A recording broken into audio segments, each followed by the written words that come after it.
پھر مجھے کربلا یاد آ گیا کہ یہی مہینہ تھا، 10 محرم تھی اور جمعے کا دن تھا اور نماز کا وقت داخل ہوا، تو امام علی مقام نے اپنے لشکر کے سردار زہیر سے فرمایا ان سے کہو جنگ بند کریں یا تھوڑی دیر کے لیے رک جائیں، میں نماز پڑھ لوں، ہمیں نماز پڑھنے دیں۔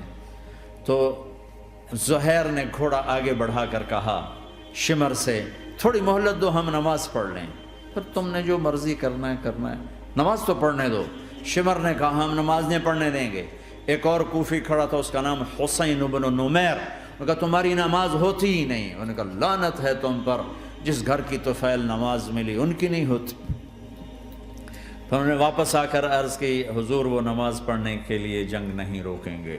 کہا اچھا پھر ہم نماز تو نہیں چھوڑ سکتے، میرے رب کی قسم اگر حسین نماز نہ پڑھتے تو انہیں کوئی فرق نہ پڑتا، لیکن ایک فرق پڑتا کہ پھر پیغام ادھورا جاتا، میسج ادھورا جاتا، اور میسج یہ دینا تھا کہ زیر خنجر بھی یہ پیغام سنایا ہم نے کہ ہم نے تلوار کی دھاروں کے نیچے بھی سر جھکانا ہے، اور ہم نے تڑپتے جسموں کے ساتھ بھی سجدہ کرنا ہے، اور ہم نے زخمی جسموں کے ساتھ بھی اللہ کے سامنے رکوع کرنا ہے، اور ہم نے خون آلود جسموں کے ساتھ بھی رب کے سامنے کھڑے ہو کے آنے والی نسلوں کو پیغام دینا ہے کہ نماز وہ ہے جسے اس وقت میں بھی نہیں چھوڑا جا سکتا،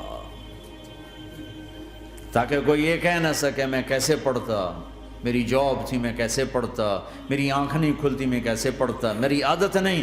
اللہ کی قسم یہ جنتی نہیں تھے، جنت کے سردار تھے، صرف جنتی نہیں تھے، جنت کے سردار تھے، صرف جنتی نہیں جنت کے سردار۔ اور یہ سرداری کب ملی؟ محنت کے بعد نہیں، پہلے ہی ابھی ماں کا دودھ نہیں چھوٹا تھا کہ میرے نبی نے فرمایا حسن حسین جنت کے نوجوانوں کے سردار ہیں، اور ایسا پیار تھا کہ دونوں کو عرب سردار بچہ اٹھانا اپنی ذلت سمجھتے تھے، بچے نہیں اٹھاتے تھے، سب کے سامنے پیار نہیں کرتے تھے، لیکن آپ حسن حسین کو یہاں اٹھاتے، پھر یہاں ہی نہیں اٹھاتے تھے، یہاں کندھوں پہ بٹھاتے، یہاں۔ اور ایک عرب بدو حیران ہو کے دیکھ لیں، یا رسول اللہ یہ آپ کیا کر رہے ہیں؟ مطلب یہ کتنی عیب کی بات ہے کہ آپ جیسا سردار اور یہاں بچوں کو بٹھایا ہوا ہے۔ کہنے لگا آپ ان سے بہت پیار کرتے ہیں؟ کہا ہاں میں ان سے بہت پیار کرتا ہوں، اور صرف میں نہیں کرتا، اللہ بھی ان سے پیار کرتا ہے۔ اور بتاؤں جو ان سے پیار کریں گے اللہ ان سے بھی پیار کرے گا، جو ان سے محبت کریں گے اللہ ان سے بھی محبت کرے گا، اللہ بھی ان سے محبت کرے۔ پھر ہم نے دعا مانگی یا اللہ جو ان سے پیار کرے تو ان سے پیار کر، جو ان سے بغض رکھے تو ان سے بغض رکھ۔ حضرت حسن سر سے لے کر کمر تک اللہ کے نبی کی 100% کاپی تھی، چہرہ یہ آدھا حصہ اوپر والا نبی کے مشابہ، یہاں سے نیچے پاؤں تک علی کے مشابہ، باپ کے مشابہ۔ حسین اس کا الٹ، سر سے لے کر کمر تک علی کے مشابہ، کمر سے لے کر پاؤں تک اللہ کے نبی کے مشابہ۔ اس مشابہت پر ہمارے نبی کہا کرتے تھے حسن میرا بیٹا ہے، حسین علی کا بیٹا ہے۔ ہائے ہائے کیا کیا لاڈ لڈائے اور کیا لوگوں نے کر دیا ان کے ساتھ۔ نماز جیسے عظیم عمل میں، نماز جیسے آپ رکوع میں ہوتے تو حسن آ کر نہ پاؤں میں گھس جاتے تھے، یہاں سے نکلتے ادھر، یہاں سے نکلتے یوں، سجدے میں جاتے تو کمر پہ بیٹھ جاتے تھے، فرض نماز کا سجدہ۔ تو ایک دفعہ پہلی دفعہ جب یہ قصہ ہوا تو آپ نے سجدہ لمبا کر دیا، بچے کے اتارا نہیں، اٹھے نہیں، سجدہ لمبا کر دیا۔ پچھلے پریشان ہو گئے کہ اتنا لمبا سجدہ کہیں آپ فوت تو نہیں ہو گئے۔ تو جو پہلی صف میں تھے نا انہوں نے یوں کر کے دیکھا، چکر کی وہ دیکھا تو حسن کمر پہ چڑھے ہوئے، تو قریب ایک آدمی نے آگے ہاتھ بڑھا کے کھینچنا چاہا، تو آپ نے یہاں سے دیکھا ہاتھ آ رہا ہے، تو آپ نے اپنے ہاتھ سے یوں اشارہ، نماز میں یوں اشارہ کیا کہ میرے بچے کو نہ چڑھو۔ جب حسن خود اترے پھر آپ سجدے سے اٹھے۔ کبھی حسین چڑھ جاتے تھے، کبھی حسن چڑھ، دونوں ہی چڑھتے تھے، یہ اس طرح حسن کے بعد کبھی یہ کبھی وہ، کبھی یہ کبھی وہ۔ اور آپ حسن کو جب چھوٹے تھے زیادہ حسن، تو آپ حسن کو یوں زبان دکھاتے، اتنا بڑا عظیم نبی کیا ہو رہا ہے، تو وہ زبان، آپ کی زبان بڑی سرخ خوبصورت، تو تو وہ بچہ سمجھتا شاید یہ کوئی کھانے کی چیز ہے، تو آگے یوں ہاتھ مارتا ہے، پکڑنے کے لیے ہاتھ مارتا، پھر وہ بیٹھ جاتے، پھر آپ کہتے ہیں یہ میرا نبی گھر کی زندگی بتا رہا ہے۔ اور تمہیں تو بچوں کے پاس بیٹھنے کا وقت ہی کوئی نہیں، بیگم بھی کم جاب پہ جا رہی، خامد بھی جاب پہ جا رہا، پیچھے بچے ڈرگ بیچنے پہ لگے، اب تم کس کام کے ہو؟ کیا کرو گے اس دولت کو؟ یا نہیں ڈرگ بیچو، گستاخ ہو گیا، بدتمیز ہو گیا، تو اس دن دولت کو آگ لگا دو جا کے۔ آپ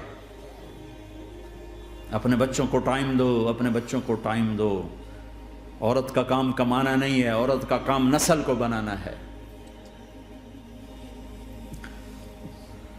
قناعت سیکھو، قناعت تو آسانی سے مینج ہو جائے گا، قناعت نہیں تو پھر تو دنیا کے بادشاہ کی بھی ہوس پوری نہیں ہو سکتی۔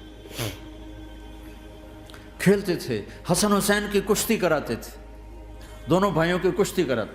ایک دفعہ دونوں کی کشتی ہو رہی اور حسین ذرا کمزور پڑ رہے تھے، تو آپ اس کو شاباش دیتے، شاباش شاباش شاباش۔ تو حضرت فاطمہ کہنے لگی، ماں بھی بیٹھی تھی، کہنے لگی یا رسول اللہ آپ حسین کو شاباش دے رہے ہیں، حسن کو کیوں نہیں دے رہے؟ تو آپ نے کہا یہ جبریل میرے پاس کھڑا ہوا ہے، یہ بھی حسین کو شاباش دے رہا ہے، تو میں بھی حسین کو شاباش دے رہا ہوں۔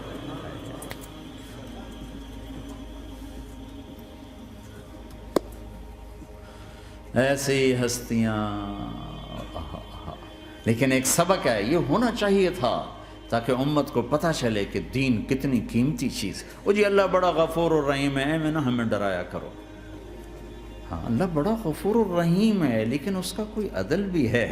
رات کا شراب پینے والا اور رات کو مصلی پہ رونے والا برابر ہو جائیں گے، تو پھر یزید حسین کو ایک ہی جگہ بٹھا دو، پھر کربلاؤں کے لیے رونا چھوڑ دو۔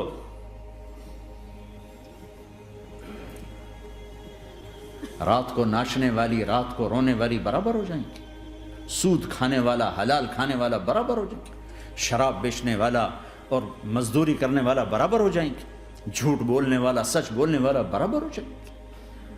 افنجعل المسلمین کالمجرمین ما لکم کیف تحکمون ام لکم کتاب فیہ تدرسون۔ اس سے زیادہ واضح کیا بتاؤں کہ میرا رب کہتا ہے کون سی کتاب میں لکھا ہوا ہے کہ ماننے والا نہ ماننے والا برابر کر دوں گا؟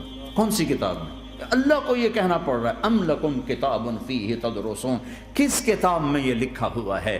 ام نجعل المتقین کالفجار، کہ ایک بدماش اور ایک فرمانبردار کو برابر کر دوں؟ کہاں لکھا ہوا ہے؟ ایسی ہستیاں، جنگ سے پہلے اونگ آ گئی، آنکھ کھلی تو ہنسنے لگے۔ بہن نے پوچھا یہ تو ہنسنے کا موقع نہیں، کیوں ہنسے ہو؟ زینب کہا بہن اللہ کے نبی خواب میں آئے، فرما رہے ہیں بیٹا میں لینے آ چکا ہوں، تو اب نہ پڑھے نماز، اب کیا مسئلہ ہے؟ جنت کے لیے تو کرنا ہے سب، یہ جنت کے لیے تو کر رہے، اللہ کے لیے تو کر رہے کہ زر دادن و جان دادن نہ آئے ہے از لذت دیدارش، خسرو چتواں گفتن سر دادن و جان دادن نہ دیدار و خیارے۔ اس اللہ کے لیے تو سر کٹا رہے ہیں، تو وہ تو راضی ہو چکا ہے، نبی آ چکا ہے، آؤ بیٹا میں لینے آ چکا ہوں، تو اب نہ پڑھیں نماز؟ نہیں نہیں، برمنگم والوں کو کون بتائے گا کہ نماز کیسی چیز ہے؟ انہوں نے کہا جی وہ نہیں جنگ روک رہے گا، پھر چلو نماز پڑھو، نماز تو نہیں چھوڑی جا سکتی، آدھوں کو روک دیا تم جنگ کرو، آدھوں سے کہا تم نماز پڑھو، آدھوں نے نماز پڑھی، آدھوں نے جنگ کی، پھر جنہوں نے نماز پڑھی انہوں نے کہا تم آگے بڑھ جاؤ، ان سے کہا تم جا کے پیچھے اللہ کے بارگاہ میں سجدہ کرو۔ 1400 سال کی تاریخ میں ایسے نمازی میری نظروں سے نہیں گزرے، اور ایسی نماز نہیں پڑھی گئی نبی کے زمانے کے بعد۔ آپ نے بھی صلاۃ خوف ایک پڑھی تھی، نبی تو نبی ہوتا ہے، اور کیا ان کا حال تھا، خون و خون، اپنے خون سے وضو کیے یا کربلا کی مٹی سے تیمم کیے؟ جب سجدوں میں سر رکھ کے سبحان ربی الاعلی کہا ہوگا تو دھرتی میں کیا ہلچل مچی ہوگی۔ نماز نہ چھوڑا، نماز نہ چھوڑنا، کوئی عورت نہ کوئی مرد، نماز نہ چھوٹے۔